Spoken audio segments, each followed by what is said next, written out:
Welcome to Movies, Films, and Flicks. I am Mark Hoffmeyer, and joining me is a man who always goes to pubs whenever something catastrophic happens.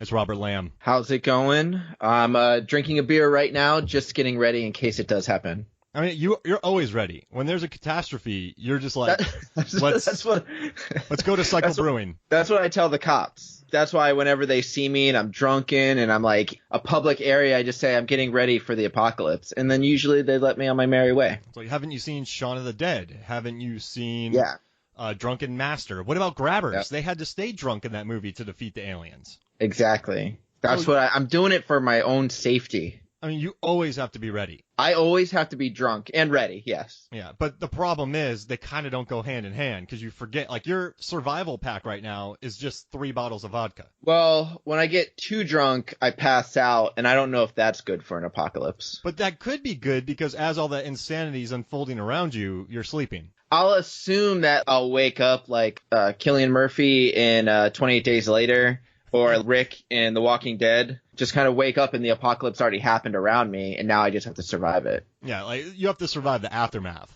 basically. Hey, talking about that real quick, not to divert already, but have you ever seen a movie, The Day of the Triffids? No. Are those the bunnies? No, it's no, that's the Lepus. Oh god. And that's the night of the Lepus. This is the day of the Triffids, Mark. The Triffids were like these plant-like aliens. It's based on a book. I forget who wrote it, but it came out in like the 50s, I want to say. And the movie starts off almost like 28 Days Later, where this guy wakes up in the hospital and everybody around the whole hospital is destroyed. But then people all around him are blind, and there's like these alien creatures outside. But it like reminds me exactly of 28 Days Later opening, or like The Walking Dead. I mean, so many of these horror films borrow from each other, so it had to have been an influence. Yeah. I had to, because it like the way it starts off is like almost scene for scene, like 28 Days Later. So what we know is that aside from your liver being horribly damaged, right, you'll miss the majority of apocalypse. The problem is, how long does beer and wine and alcohol keep? You know, it ages well and stuff like that. But like, how long until it? Because I need to know that for the apocalypse. You're just gonna have to scavenge like Mad Max. Instead of looking for gasoline, you're looking for booze because you don't want to get off the stuff. It's relapse. Relapse. Yeah, you don't want to relapse. You know, you want to stay dry. Or no, you don't want to stay. You don't want to be dry. No, I want to. Yeah, I want to stay wet. So Waterworld would be your worst nightmare because everything's underwater. Yeah, but well, that's true. Like, you don't want to be That'd be too hard. You don't want to be literally wet. No. I want to be in the cold though, so I can kind of like The Thing with Kurt Russell and just kind of drink a good bottle of brandy or scotch or whatever just to keep warm. But the problem is, if you lose a chest, are you gonna dump it on the computer? No, I'm not gonna waste it. Yeah, that was such a waste. That was a waste. I hate wanton. This is such a. I hate wanton alcohol waste in movies. But not only that, it destroys the computer. Yeah. But go ahead. There's a movie called Torque. Okay, yeah, I know what you're talking about. It's like a Fast and the Furious ripoff. But there's a scene where there's these 2 people on a playground and they're drinking Budweiser. This guy takes a swig of his Budweiser and he throws it and he breaks it on a playground. Kids are going to be playing on this the next day. Oh, then he grabs her Budweiser, takes a sip of it, and then breaks that. Do they hate beer? Why just a sip? Like, did Miller Lite pay them to take 1 sip of their beer and then shatter it into 100 bits while children play on it the next day? Was he angry at her? No, it was just one of those talking scenes where they're just like, hey, we haven't seen each other in a while, so we're kind of connecting on a playground breaking beer bottles. Nah, I wouldn't even do that with like a soda bottle. You know what I mean? Like, there's no reason to waste it. Exactly. And 10 Cloverfield Lane, she takes a bottle of scotch and throws it into a monster's mouth. Come on. Like, when you have to resort to that. Yeah, just drink it, get drunk, and then you won't even feel any pain when you get attacked. So instead of wasting alcohol, you're like, I'm not wasting it. That's a terrible tactic. I'll just die. I'll just drink and then die. Yeah. I think there would be people out there who would be like, oh man, I'm not wasting this 50-year Macallan. Yeah, I'm not doing it. I mean... And speaking of 50-year Macallan, Skyfall, they just throw that stuff around willy-nilly. Wait, when? When he puts the bottle of... Oh, yeah, on the girl. I was going to call him Anton Chigurh. When Javier Bardem puts the Callan 25 on her head, and then they waste it. Yeah, he shoots her and it falls off. Right? Maybe I'm so desensitized to Bond murders, but I was more worried about the whiskey in that scene. You know, honestly, out of all the James Bond movies, that death seemed like the darkest one ever. Yeah, that was bad. And there's some like dark death, especially if you're like the first girl to sleep with James Bond in the movie. Or you're But, like, Brosnan in The World Is Not Not Enough. Enough when he shoots Sophie Marceau. in Yeah, Cold that was Blood. cold. That was cold. But she was evil. Yeah, she was bad. The girl in Skyfall, she wasn't evil. I mean, she worked for the guy, but And then Gemma Arterton got dumped in oil. very reminiscent of dumped in gold in Goldfinger. That's right. If you guys want to listen to more James Bond shenanigans, we recorded an entire podcast that covered all of the James Bond movies, probably episode, I don't know, somewhere between 1 and 20. You should listen to it. And we also covered all of Alfred Hitchcock's movies. Oh, yeah. And all the Alien movies. Dude, I've been going to like a lot of bar trivia recently. Not that I'm a drunk, but I've been going to a lot of bar trivia. There was a James Bond bar trivia, and I missed it, and I'm so upset. Oh, now I gotta wait for another one. I know. I think I could have owned that. I want to go to owned it. I want to go to a Nicholas Sparks trivia. Yeah, I don't think I would do so well. Because I've watched all those movies, I've ranked them on the website, I wrote about the best fights in them, and I analyzed the posters to see if it makes a difference. Which, if you look at Nicholas Sparks movie posters, when the guy has his facepalm in a woman, those movies make less money and they have lower critical scores than when they're beach cuddling. And the highest score is when the woman has her face on the guy's head. So it's like when she's taking control, that's The Notebook, which made the most money and has the best scores. Damn. So you want to watch, if a woman has her hand on a dude's face first, and then beach cuddles, and then stay away from the man facepalm in a woman. Facepalm in a woman. That's one way of putting it. So stay away from those. Yeah, that makes sense. I mean, I haven't watched many Nicholas Sparks movies, and I probably won't be watching many in the near future. I love them because I feel like Nicholas Sparks fans are so much chiller than Star Wars fans. Because dude, Star Wars fans are so annoying right now. Yeah, I'm sorry to call them out, but I worked Comic-Cons for years, and I always thought they were relaxed. I always thought, if you think about it, Star Trek fans, they don't really complain too much about casting. They complain more about the science of things. And so I was always like, this is annoying. Star Wars, like Doctor Who fans are the best. They're very chill, relaxed. I never had any problems with them. But now these, But Nicholas Star Wars fans like just hate everything. Like they hate everything now. Like you're ruining Star Wars. It's always that. Yeah. But Nicholas Sparks fans, they don't care. They're just like, I'm gonna go see a Nicholas Sparks movie. I don't care if it's good or bad. They're just there, and these movies make tons of money. I just like that these movies that aren't good, they never get fresh ratings, but they make shit tons of money on tiny budgets. Yeah. It's like the beginning of the Saw franchise. Or like horror movies. Some horror movies do that anyways. Like they cost like $5-10 million to make and then make $80 million. I actually compared it to the Saw franchise because the movies went off the rails towards the end. Their quality dipped. They became shells of their former selves, which a lot of horror franchises do. So I kind of drew parallels. You should go to Movies, Films, and Flicks and look up all my Nicholas Sparks stuff. I've written a lot about Nicholas Sparks movies. And we have a podcast where I talk about Nicholas Sparks, so go on iTunes and listen to that. Nice. Well, Robert, we're continuing our long tradition, man, of covering way too many movies in one podcast. We do that all the time. The last one we did were the 10 best movies of the 1960s. We've also we've created horror films. We've created romantic comedies. Watch Set It Up, by the way, on Netflix. You'll love it. Set It Up, Netflix. Trust me.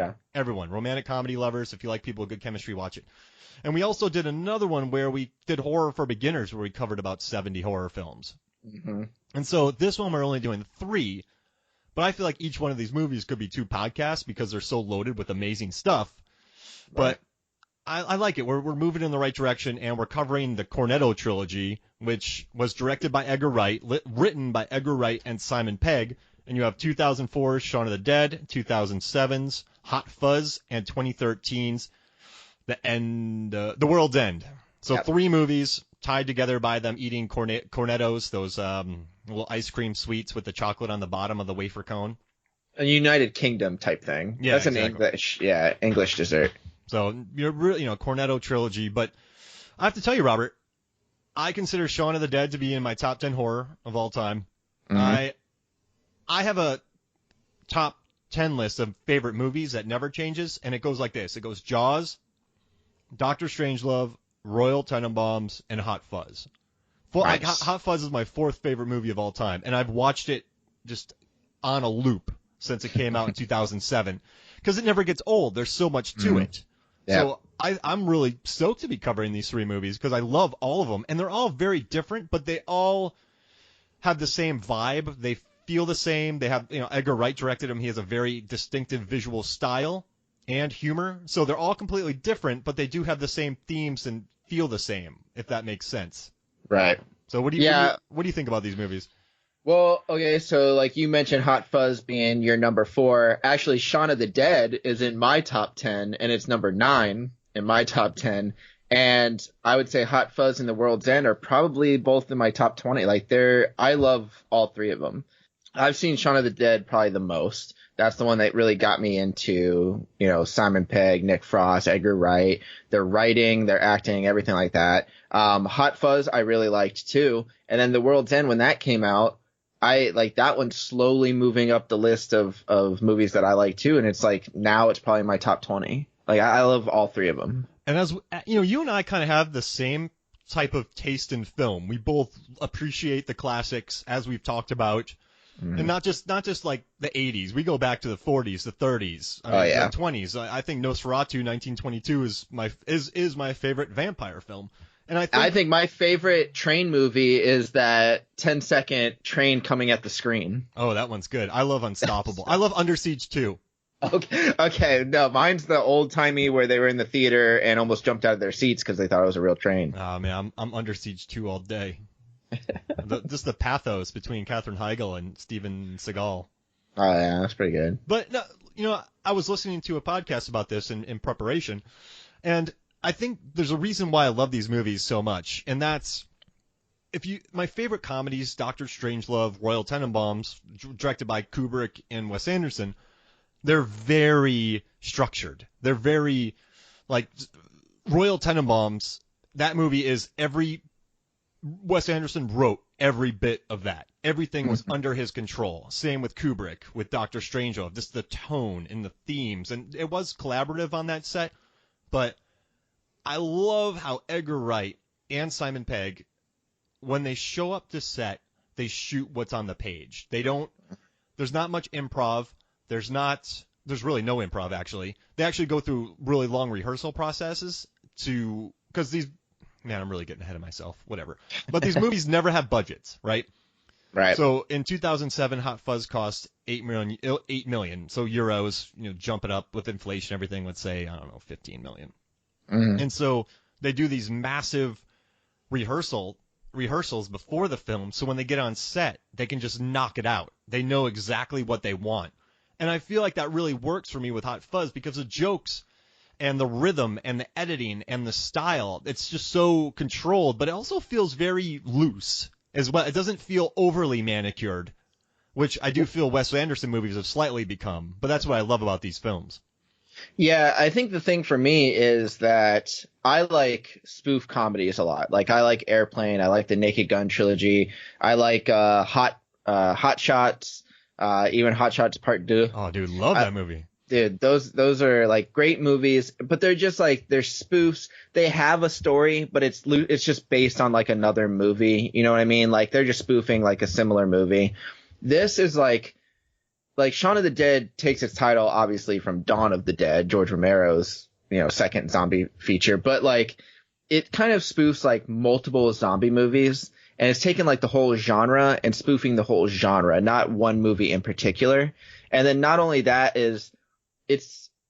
while it's spoofing and it has the comedy aspects to it, it also has a really serious story. Like each one of them have like a pretty serious story within, and it's just surrounded by this comedy. And I like that because that makes it rewatchable to me, because it actually has like a real true story within that you can kind of pick up pieces of as you're watching this comedy play out.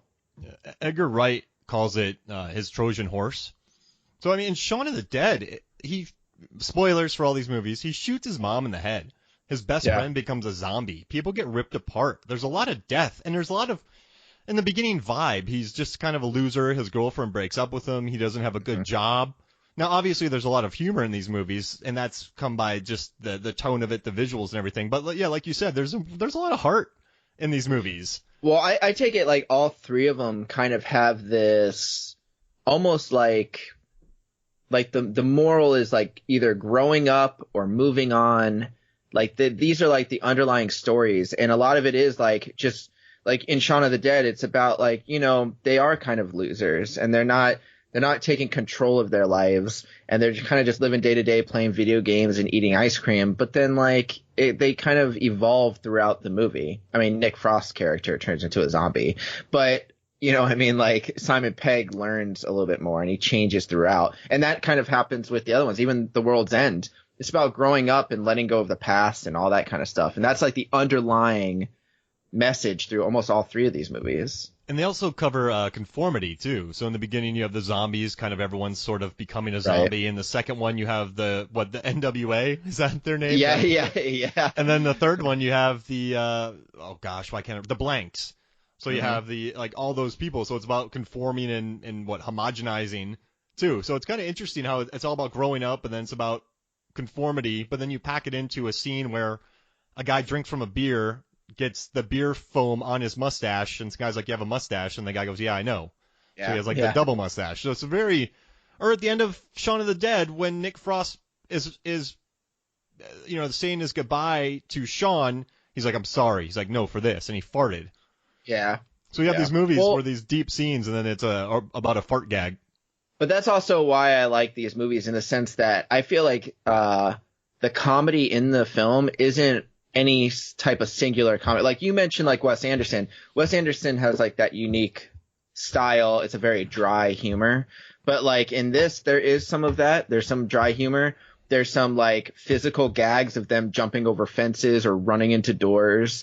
There's like that you know, that slapstick kind of comedy. Then there's also word jokes, like making fun of the English language, or like, you know, the Z word and all this kind of stuff that they poke fun at. So it's very spoofish, but it also has like that dry humor and that British wit that they have. And I like that. It's like a bunch of different stuff. So there's something for everybody comic wise. And there's jokes that you don't even catch maybe when you just get older. Remember in Hot Fuzz, he's kind of mad with everyone messing with him, and he gets a call from Stephen Merchant, and the guy's name is Peter Staker. He's like, "Yeah, right. Piss taker, you know, PS taker, piss taker." Yeah. And the next scene, he's hunting for a swan. Yeah, it just cuts right to it. That's another thing, though, is I've watched all these movies multiple times, and I feel like almost every, like you were saying, how they don't really improv or anything like that. And you can kind of tell because every line of dialogue means something and usually comes back later in the movie, depending on what it is. All of them. Shaun of the Dead, the whole, like, you got red on you. The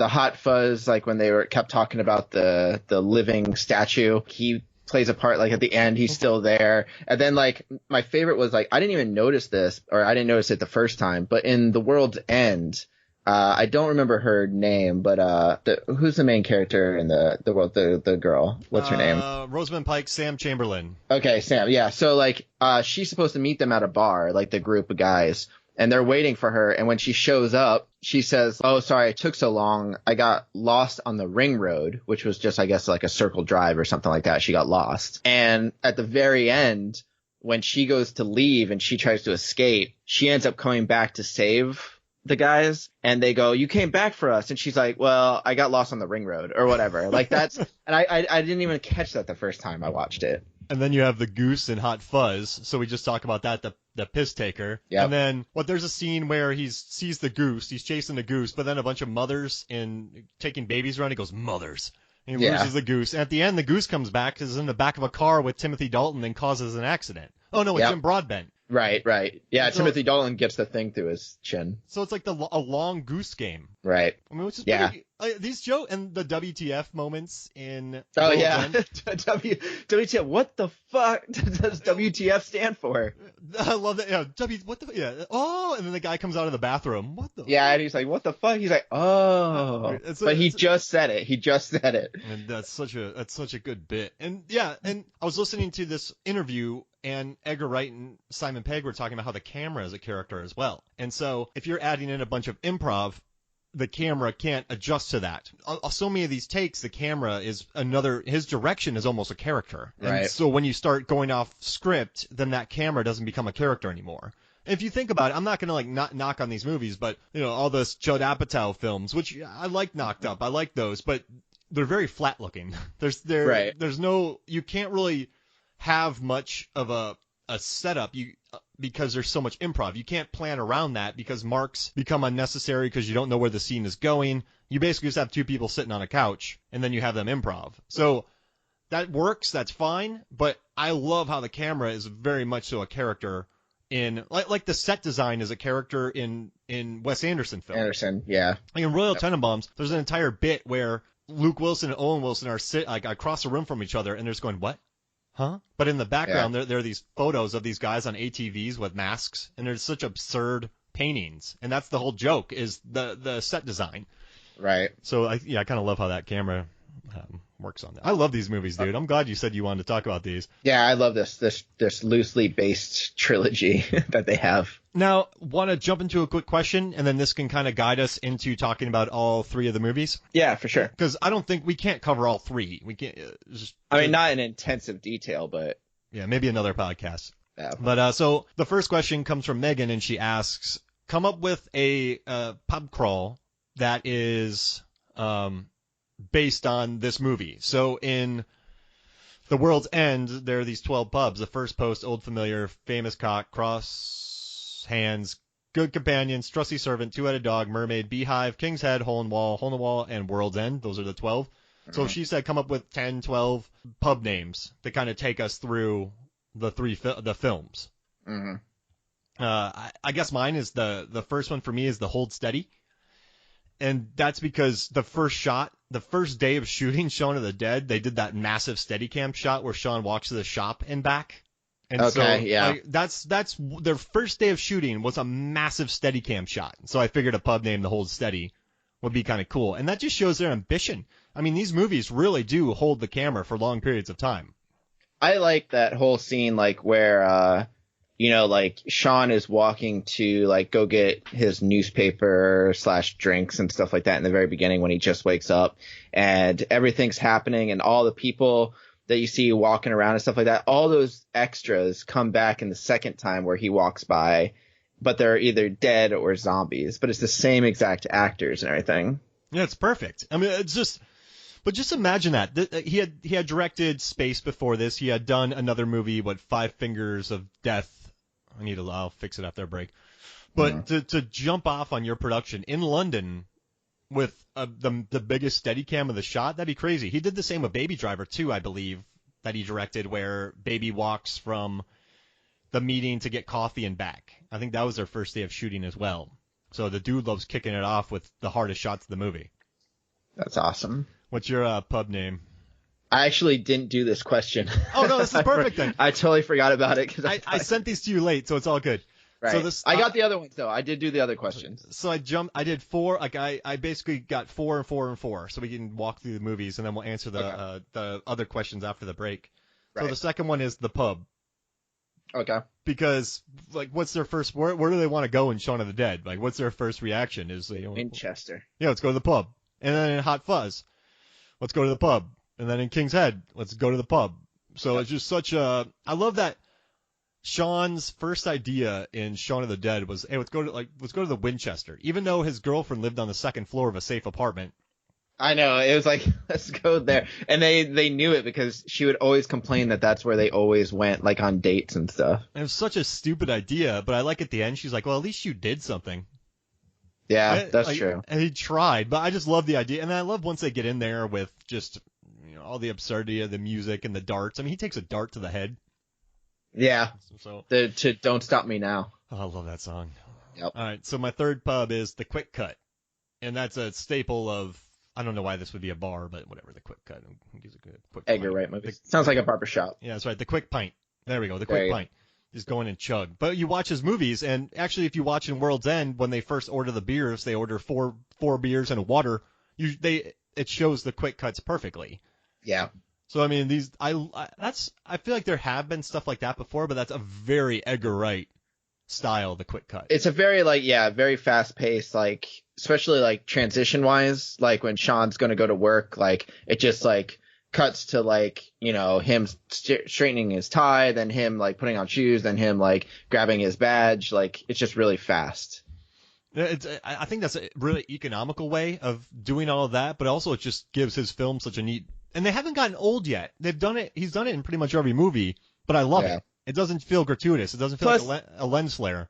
well, I also think like he's, these movies aren't like, if he did a drama, I don't think he would use it. You know what I mean? Like these are like either action comedies or like horror comedies. So it's like it fits perfectly. Now, if he was to do like a drama on World War II, maybe no quick cuts. Yeah. If he was doing Kramer versus Kramer remake, he's not doing quick cuts. All right. So the next one is Don't Stop Me Now. I don't know why that'd be a name of a pub, but I love this scene where they're beating up a zombie with pool sticks. Turn off the queen. To the yeah. Oh yeah. Didn't they say kill the queen? Mm-hmm. And I just love that. Actually, kind of set it up for Baby Driver later on, where all of his driving was in sync with the music. Edgar Wright, yeah. Edgar Wright loves like soundtracks and like kind of how they play in movies, like the music. He loves music and film. I can't picture another song being better for that scene. Yeah. Like when they're beating him with the sticks, and then you had Dawn and his mom, Sean's mom, in the background, kind of leaning forward to the beat. Yep. It was just perfect. And that jukebox, it plays If You Leave Me Now, Chicago's If You Leave Me Now earlier in the movie. And like it was at the wrong moment when Simon's like crying because his girlfriend left him. So like that jukebox just kind of plays when it's like at the inopportune times. The wrong songs. Yeah. It's perfect. I haven't caught that. It needs a show. I need to watch it again. All right. So my fifth place is the Not Janine. Okay. And that's from Hot Fuzz, where he goes to talk to Kate Blanchett, his girlfriend that he broke up with, and he walks up to her and he starts talking to her, and then she's like, "It's not me." I just thought that was a good bit because they're all in like crime scene gear with masks and stuff over their heads, and they're dealing with blood splatter. And I do love how like Kate Blanchett's in the movie, this big actress, and you don't even see her face. And then they're like, he's like, "Who are you sleeping with? You with somebody else?" She's like, "Are you with Bob?" She's like, "I would never be with Bob." And Bob's like, "Oh." Yeah, he's in the background. He's like, "Hello," or something like that. Yeah, hello. And then she's like, "I'm with Steve," and he goes, "Hey there." Yeah. I just love that he walked up to the wrong person first. Well, yeah, and then you mentioned that, and then also Peter Jackson had like a little cameo. Yeah, he stabbed in him through Hot the Fuzz hand. too. Yeah, but it's like so funny that they get these big names and they like are in it for like less than like 30 seconds. And this is based on the strength of, at the time, I believe, only Shaun of the Dead, because Edgar Wright hadn't done Scott Pilgrim yet. Unless like people watch Space, but that wasn't like a huge. Oh yeah, you're right. That was like a BAFTA nominated. That was more of like Oh, was it? Yeah, Was it? I think it was more of a cult show, but yeah, I guess that could be yeah, the strength. All right, the next one is The Two Guns, because I love the scene in Hot Fuzz when he's asking Nicholas Angel, when Danny's asking Nicholas Angel, he's like, "Have you ever jumped in the air with two guns?" Like that's just such a cool. And then they do it later on in the movie. Yeah, and he says, "Have you ever fired your gun up in the air while screaming ah?" Like in Point Break, and he does that at the end too when he wants to shoot at his father, but he can't do it because he loves him so much, so he aims up and fires his gun a bunch of times. Dude, that's another callback. Yeah. That's crazy. Yeah, they do it like so many, like almost every line of dialogue is like important later on. Now I add this, and maybe I shouldn't have, but the Swan. Okay. So I mean, we've already talked about the Swan. Right. I just love the Swan. I like that pops up in the back seat and crashes a car. Yeah, it's just like nips at him, and then it just. And then the whole piss taker thing. And then let's see. Then I have Sauced, a bar called Sauce, because at the end. There's a really great action scene involving Nicholas Angel and in Hot Fuzz and his team of cops with the Andes, who are played by Patty Considine, Ray Spall. You have Olivia Colman in there. Really good cast, and they're in a supermarket, and they're in a gunfight with these two guys who are throwing cutlery at them. So there's two guys behind like a meat counter throwing knives, and one of the knives hits a bottle of Prego, and it explodes over one of the Andes' faces. So you think it's blood, but it's just it's a bunch of sauce on his face. And I always love.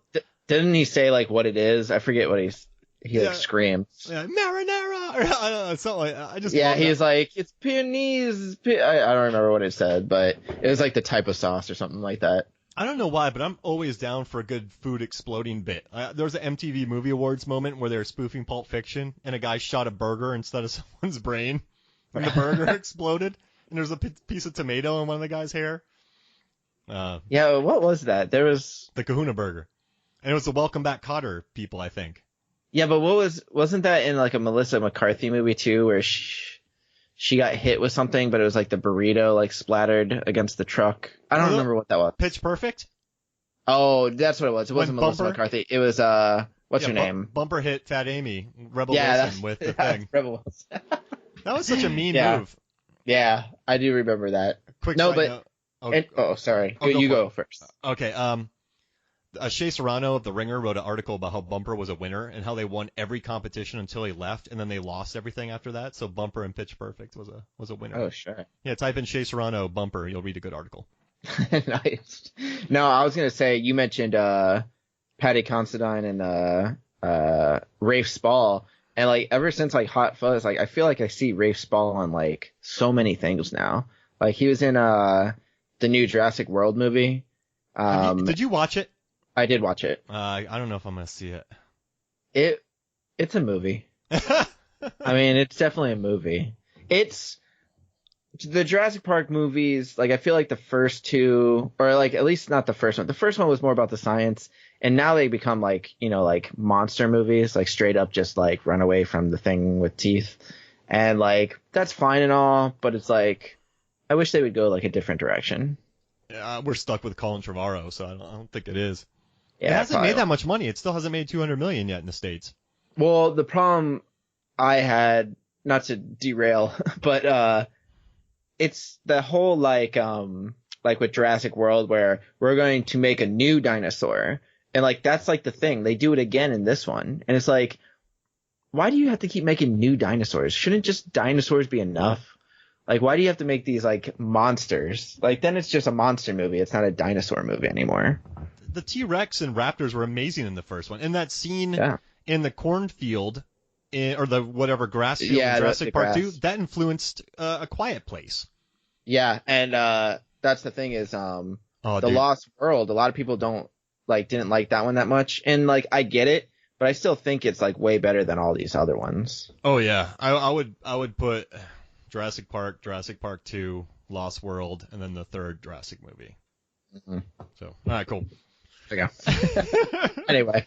All right, we'll knock these bars out real quick. The last one's Rehab. Or no, the eighth one is Rehab, or ninth one's Rehab, which is good with World's End. Spoilers. Yeah. You know, we learn the main character. Oh, come on, I have his notes. Didn't he relapse? Yeah, Gary King. Oh, yeah, and then Nick Frost character Andy relapses, actually. He gets off the wagon. He starts drinking again. So I got Rehab, and it's actually a very sad movie, The World's End. I mean, it's about alcoholism, depression. Dude, that final fight between him and between Pegg and Frost, like it's like pretty sad. Yeah, the suicide. He didn't want to lift up his sleeves. I mean, that's a dramatic thing for a movie about people getting hammered. Yep. The next one is WTF. Nice. From one of my favorite jokes. We'll get our R rating on this one, but I just love the WTF. What the fuck does WTF mean? Yep.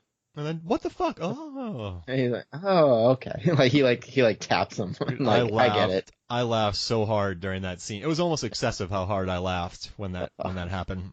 And then 2 left is the stool puncher. For one of my favorite fight scenes, just Nick Frost destroying people with stools. Yep. I mean, he was smashy, eggy, egghead, smashy. Yeah, I love how in The World's End, like, Nick Frost is more the stable one. Yeah. Like, instead of, like, in Hot Fuzz and Shaun of the Dead when it was Simon Pegg's character. Yeah, he was just like, you try walking into a bar after playing a game of rugby and ordering water. That's a man. You're like, holy crap, Nick Frost, this is wonderful. Yeah. All right, and the last one is The End Is Nigh. Nice. Because I love Bill Nighy. He was the stepfather in Shaun of the Dead. He was the head of the head detective? The police chief or something like that. Police chief in Hot Fuzz, who sent Nicholas Angel away because he was making everybody look bad in London. Yep. And in the third one, he was the voice of the alien. Yeah. What was it? So I just dropped my microphone and it almost hit my coffee, and then my coffee almost hit my water. It's so funny that you say that because I literally just dropped my microphone now because I pulled back on my chair. I was just like, Jesus, he's just explaining how he dropped his and I just dropped mine. It was so dramatic, my story, that you dropped your mic? Yeah, that I had to do it. All right, how about this? Let's calm down a little bit. I got to clean up some stuff here, and when we get back, we'll talk more about the Cornetto Trilogy. Welcome back to Movies, Films, and Flicks. We're better now, Robert. Yep. My mic's back on its stand. We're good. However, I pulled one of those moves that, according to Jim, where he goes to pick up a cup, but then the cup starts flying up in the air, and you're like, what? And then you hit other things, and then before you know, all the pans have fallen down, and then my wife Megan came in and was like, what did you do? It's like the Kevin James pratfall thing that he does on Jimmy Fallon, yeah. He's really good at that. I love that bit. Yep. Man. That guy knows how to fall. I mean, that was great. Poor Jimmy Fallon. I like that Jimmy Fallon tried. Right. But that was really good what he does. Yeah, I mean, everybody's got their gift, and that's Kevin James. I hate that he got kind of lumped in. I like Adam Sandler movies, but he got lumped in as like a less than fun entertainment. But I like the guy. I don't like Adam Sandler movies, but Kevin James, I liked King of Queens. I just never, his movies were kind of like Paul Blart and like his newer one, like Zookeeper, and I don't even remember what else, but they were all right. Dude, Paul Blart made bank. It did. The second one, though, I heard is like one of the worst movies in a long time. Yeah, geez Louise. I wish I would have been a producer on Paul Blart, and everyone made fun of me in the beginning, then it just banks in. Mm-hmm. Dude. All right, cool. That's all that matters. All right, so the next question. So moving forward, and we'll bust out some questions, and we'll also kind of talk about the Cornetto Trilogy. You dig it? Yep. All right. Who are your favorite supporting characters in the Cornetto Trilogy? Well, we actually already talked about one, and we talked about all the roles he plays, but Bill Nighy's characters, like, the stepdad one is my favorite. I love the stepdad in Shaun of the Dead. He's just a nice guy. He's a nice guy, but he's kind of almost socially awkward for, like, Shaun, and it makes sense because, he's his stepdad, so, like, Shaun never really felt like he was his true father, and he would always yell at him, and he's, you always yelled at me for this, and blah, blah, blah. Bill Nighy just was like, he just came to visit him and said, bring your mom some flowers. And he always tried to, like, he seemed like he was trying to be like a good dad. Yeah, I love some Bill Nighy. In About Time, he's probably the greatest dad ever. Have you watched that movie? I never seen About Time. Oh, dude, you gotta watch it. That's the one you were talking about. Yeah. Rachel McAdams. About Time. Dude. Why I get that one confused with, what's the one, is there one called One Day? Yeah, that one's really, I don't know what that is. I don't know if they're even close to being the same. And then there's In Time with Justin Timberlake. Okay. In Time? Which was shot by Roger Deakins. So it's one of the worst movies I've ever watched, but it's great to look at. So then I'm kind of like, is this movie good? That's the one where they have a time limit of life or something. Yeah, and then he gets a bunch of money, and Roger Deakins films it, and I don't remember what happened. Cillian Murphy's in it, smacking gum. Yeah, I know what you're talking about. I never saw that one either, though. And I will say, I also liked, Liz from Shaun of the Dead. Oh, she's cool. Yeah. She was kind of cool, and she put, like, Shaun in his place all the time. But then also she was kind of like a backstabber because she smoked, too, and kind of lied to Shaun about it. Oh, and Shaun of the Dead? Yeah, because he was like, I smoke, like, he said he was going to quit smoking, and she said, too, but then she, like, took the bin, like, she took it out of the trash and started smoking those. Yeah. She was three-dimensional. You could tell she wanted more, but she put up with the guy. I liked Diane in that movie. Yeah. Because fast talker. Yeah, because she planned the thing where they walked as zombies. Right. I like the scene where she stuck up for her boyfriend because she wanted a bottle too. She turned out to be a pretty three-dimensional character who got treated terribly by her boyfriend. Apparently, on the Shaun of the Dead bonus features, there's like a cartoon of like what happens to her after she runs out the door with the leg. Like with her boyfriend's leg, and just starts hitting the zombies. She actually doesn't die. Oh, yes. Yeah, she makes it to like, I think she climbs up in a tree. I saw this like when it first released on DVD, but I think she climbs up into like a tree. Like she runs through all the zombies. She narrowly escapes, and then she like climbs up into a tree and hides out until they go away or something. I don't remember what it was, but she lives. That's great. All of the Shaun of the Dead, Hot Fuzz, and World's End, they all have at least 2 commentaries on them. Yeah. Full of, I've listened to all of them, and I love it. And they talk about every aspect of the movie. I still remember in Hot Fuzz when Nick Frost was having a bad day, and he was kind of being rude to the crew. He walked up to one of the ADs and was like, hey, go get me a coffee. and Simon Pegg was like, "Go get it yourself," but he said it in front of the crew, so they got into a kind of a fight on set because Nick Frost was in a bad mood and kind of abusing his power on set. Right. So Simon Pegg called him out on it, and they had like a lover's spat on set. But I don't know why I remember that because I probably listened to this commentary 8-9 years ago. Yeah. So I thought that was pretty because I've gotten a lot of coffee for repeat people and tea. That's why you remember it. Yeah, it seeped into your subconscious. You know what? Yeah. I wish I could talk about it, some of them, but I signed NDAs. Right. to not out the rude people. Yeah, I did have the worst one was a big budget movie. Some guy goes, "Give me a Red Bull," and this person goes, "Yeah, Mark will go get it for you." So I'm like, "What?" So I ran outside. I went to the craft services people. I'm like, "Hey, do you have Red Bull?" And they're like, "No." I'm like, "How are we gonna get Red Bull?" And then one of the craft services people went sprinting to a gas station. Then someone comes out and goes, "Hey, where's the person's Red Bull?" I'm like, "Well, they're gonna go buy it." And like, "Why don't they have Red Bull?" And I was like, "Well, I'm not craft services." And then so just one can of Red Bull became this like fighting, like people were angry. It became a thing on set when you're on a set and you have 200 extras in makeup, but not having a Red Bull is like the big thing. So maybe I remember, maybe I just kept that in my memory and then I remembered it. And I've been holding hostilities towards Nick Frost. Yeah, maybe that's what it was. You're just like, I've had to deal with that. Oh, gosh. All right, so you want to know my favorite characters? Sure. The Andes. Andes, yeah, they're good. Dude, I just love, they're like, why do you think we call them the Andes? Because their names are Andrew? Oh, you're very perceptive. Yeah. And then the scene where he gets the beer mustache, like, you have a mustache. Yeah, I know. And then my favorite scene, one of my favorite scenes is they're at the giant mansion that gets blown up. And Patty Considine, one of the Andes, kind of says a smarmy thing to Nicholas Angel, Simon Pegg. He goes out of frame, and then his head pops back in. Yeah. Like that, there's no point to it, and that had to have been written. But I just thought that was the funniest thing. And then he got marinated. I love that they joined in at the fight afterwards. They were, everyone had a good time at the end. I don't know, I just love the Andes. I love when they first start in. They're slack jawed kind of. Well, the kick the bucket, like they just kick the bucket at somebody like the trash bin, and it like hits them in the head. Isn't that them? Like they do it twice, and they do it to Simon Pegg at the very end too, and he's just like, "You cheeky fuckers." I love the Andes. They make me happy. I don't know why, but I just like the idea of them. Yeah, they're pretty great. He got a mustache. Yeah, I know. That's my humor right there, man. That's like the scene in Royal Tenenbaums when Jason Schwartzman's talking about the tennis scene. He's like, right now he's sitting on the ground and he has no shoe and only one sock. The idea that he has one sock. That's awesome. Just really funny to me. And the fact that a guy would have a beer mustache over his mustache, and so when someone called him out, he'd say, I know. And he gets like cocky about it. Yeah, but the Andes, I know. They're my favorite, man. I love those guys.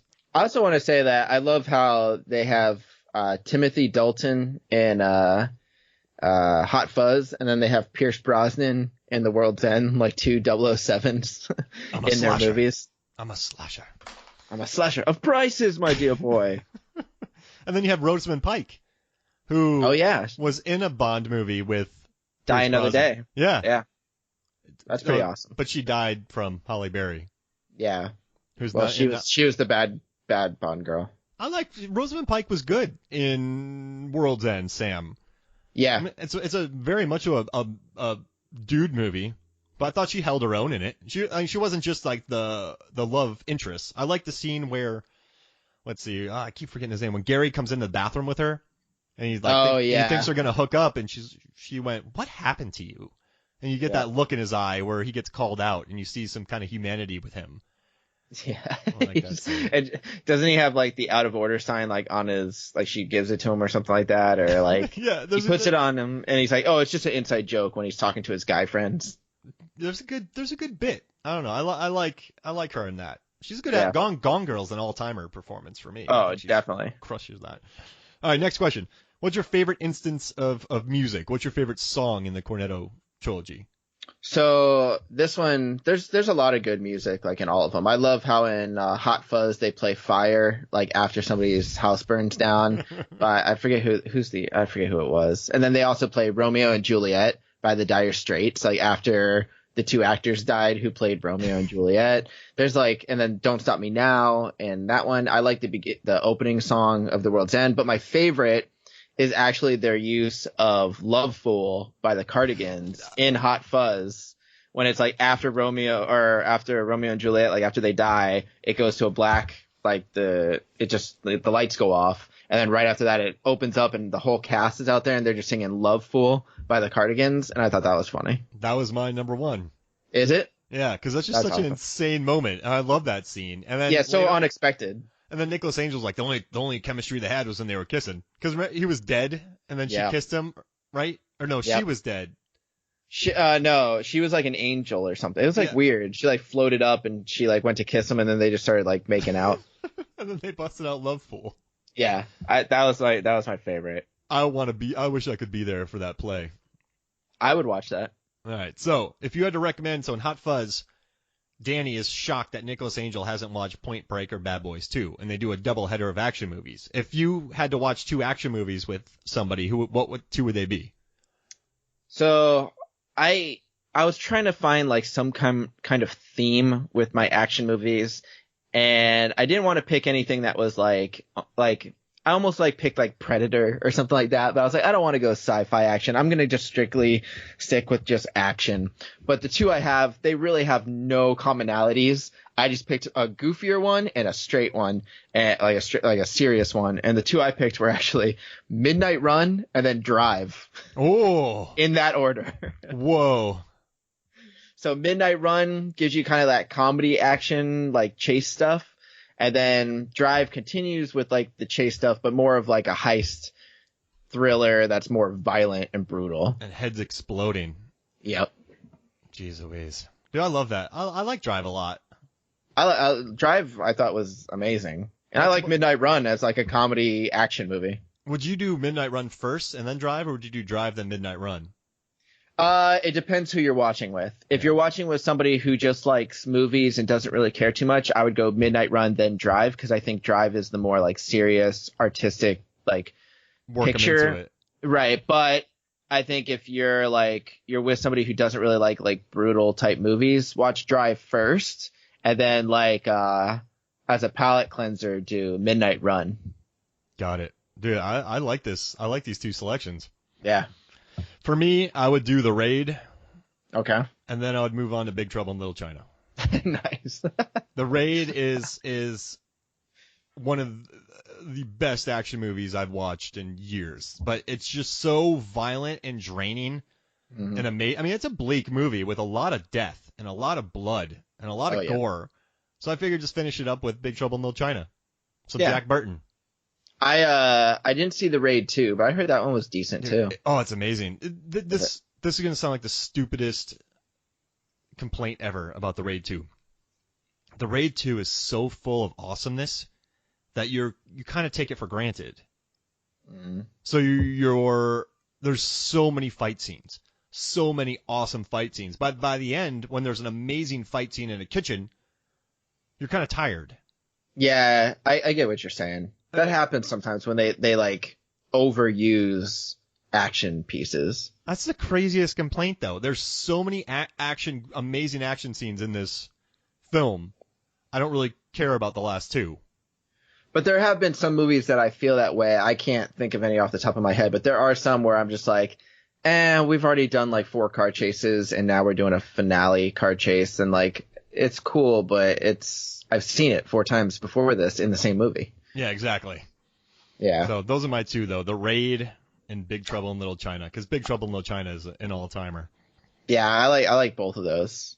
Yeah. I would have got either Big Trouble in Little China or even like Escape from New York, if you count that one. Ooh, some Snake. Yeah, Snake Plissken. Or I was thinking Fast 5 too. Okay.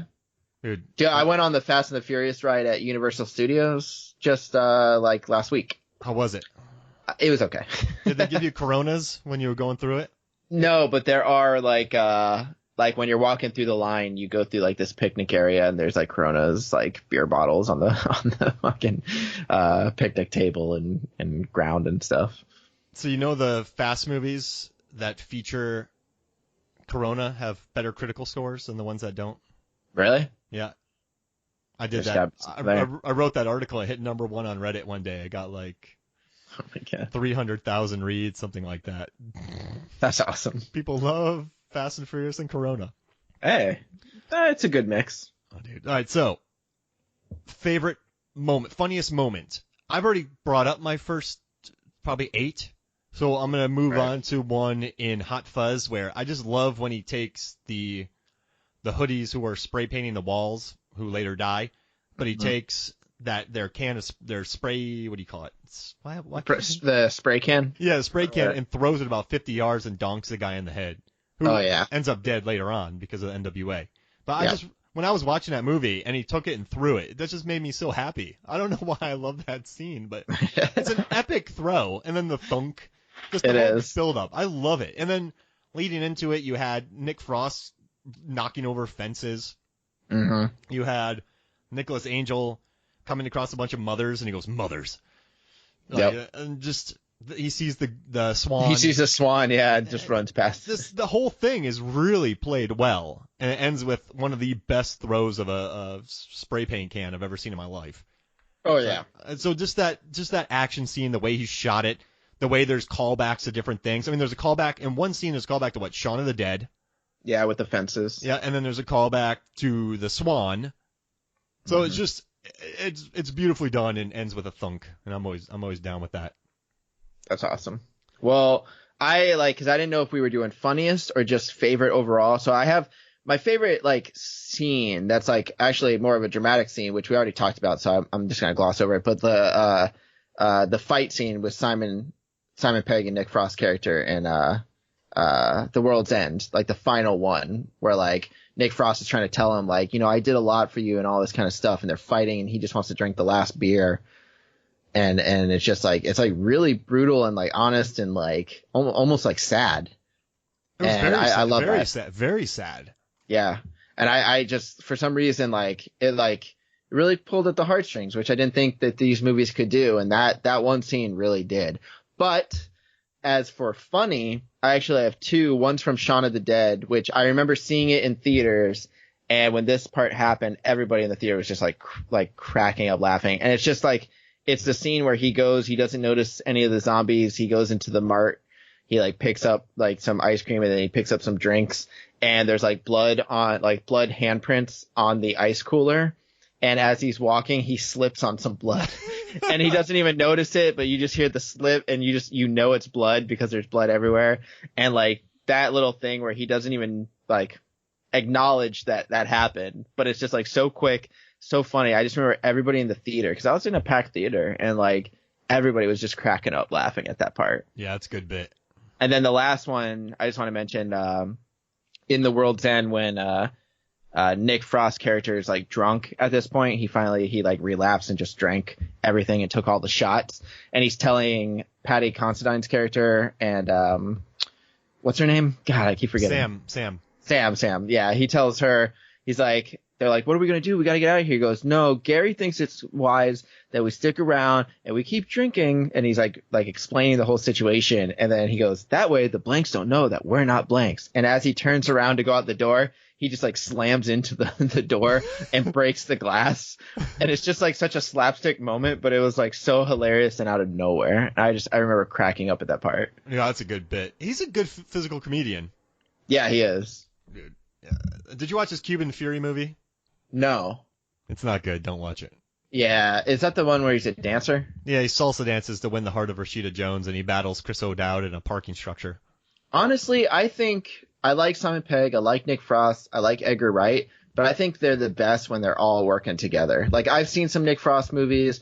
I love Baby Driver still, and I like Scott Pilgrim versus the World, and I like some of Simon Pegg's other movies. But I think when they're together, all 3 of them, it's just it's gold.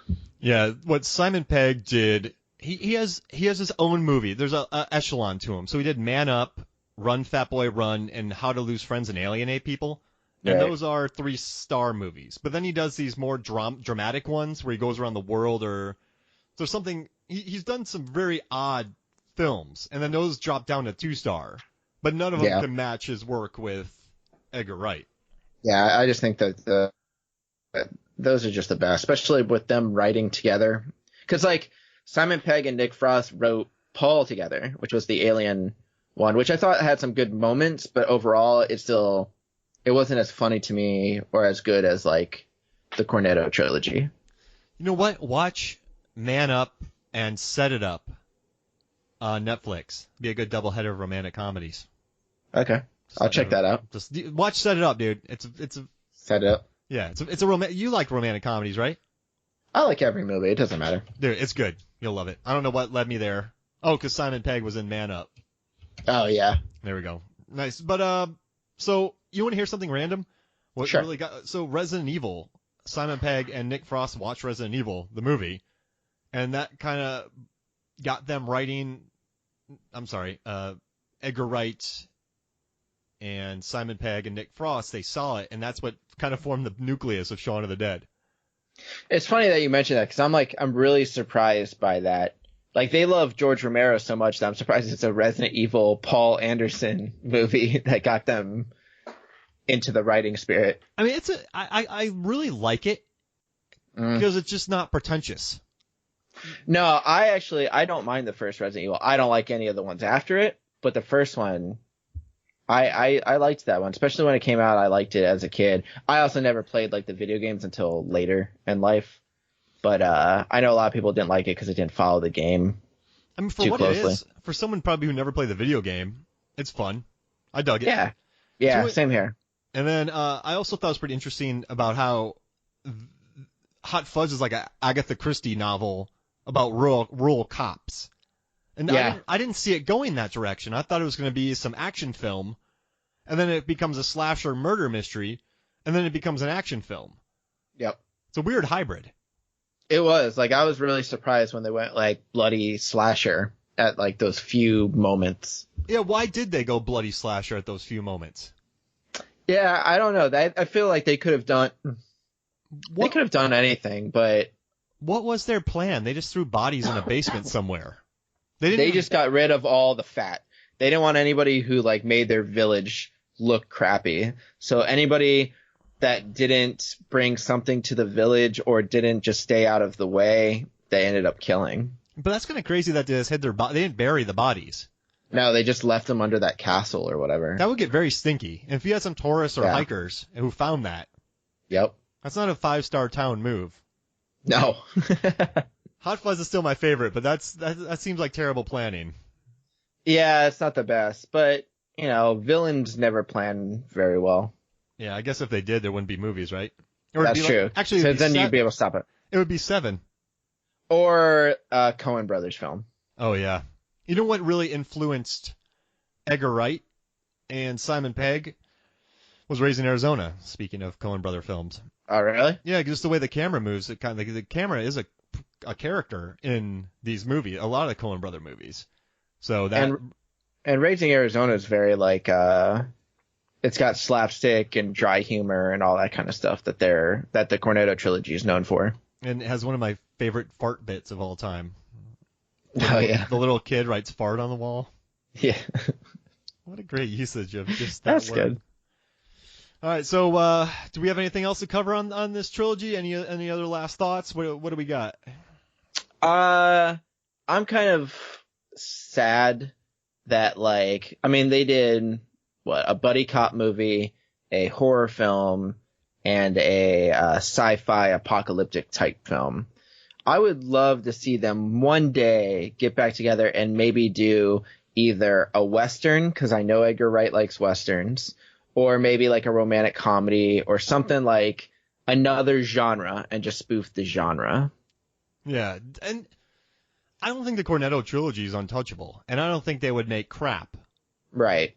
Like, do you think the Cornetto Trilogy, I think it's big for film lovers, and it definitely has cult audiences, but do mainstream audiences know too much about the Cornetto Trilogy?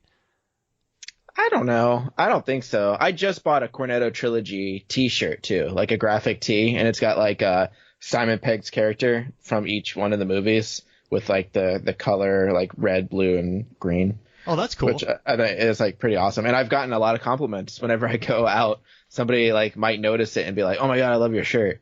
Dude, you need to wear it to a trivia night and just wipe the floor with people.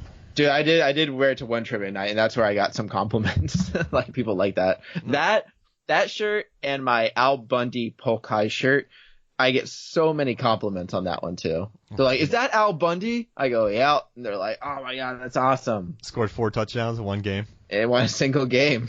Oh, dude, sorry to go back to Hot Fuzz, but this is another one of my favorite moments where I remember being in the theater and laughing harder than I think I've ever laughed when he's going back into the town and he stops his car and that old lady shoots a shotgun at him. Oh yeah. And while she's reloading, he runs at her from about 15 yards out and does a flying jump kick into her nose. In the next scene, she's tied up, this 90-year-old woman tied up with a bloody nose.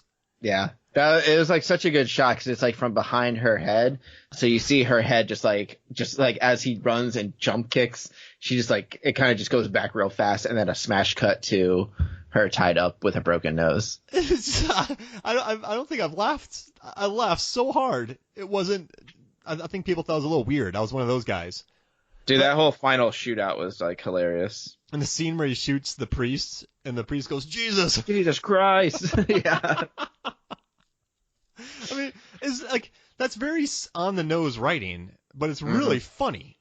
Yeah, it all plays out well. Do you think Edgar, you said a lot of the music is very on the nose. A lot of, I guess, his humor can be on the nose as well, sort of WTF. But I think the way it's presented is, it's clever. Yeah. Oh, that's a great word, clever. Yeah. All right. So, oh no, I think we crushed this, man. I think we knocked out the Cornetto Trilogy. I'm glad we talked about it. I mean, maybe later on in 50 episodes or so, we should just tackle one of these. Yeah, for sure. Or we could just talk about the greatest movies of the last 700 years and do a list of 700 like we normally do. Yeah, make it like a 48-hour podcast. Yeah, you and I don't make it easy on ourselves. No, it's always like a ton of movies. We could talk about all the Mission Impossible. Oh. No. Ooh. Yeah, doesn't the new one come out soon? Yeah. I've been rewatching all of it. I got a big article coming up for Mission Impossible on Rotten Tomatoes when it comes out, so pay attention to Rotten Tomatoes for that. Nice. I don't want to wreck it. It's going to be awesome. So maybe, I don't know, man, maybe we can get back, we can talk about all the Mission Impossible movies and the article.